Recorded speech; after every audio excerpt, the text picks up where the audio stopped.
Umawat lang, nasaktan pa ang isang barangay kagawad sa Bacoor, Cavite.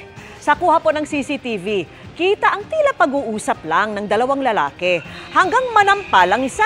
Sakto namang napadaan ang barangay kagawad kaya sinubukan niyang umawat kasama ng ilang residente. Pero imbes tumigil sa pag-aaway ang dalawang lalaki, pati ang barangay kagawad nadamay. Nabalian pa siya ng buto matapos niyang maitukod ang kanyang braso nang matumba sa kalsada. Ayon sa record ng barangay, nagiinuman ang dalawang lalaki bago magkaroon ng alitan na nauwi sa pisikalan.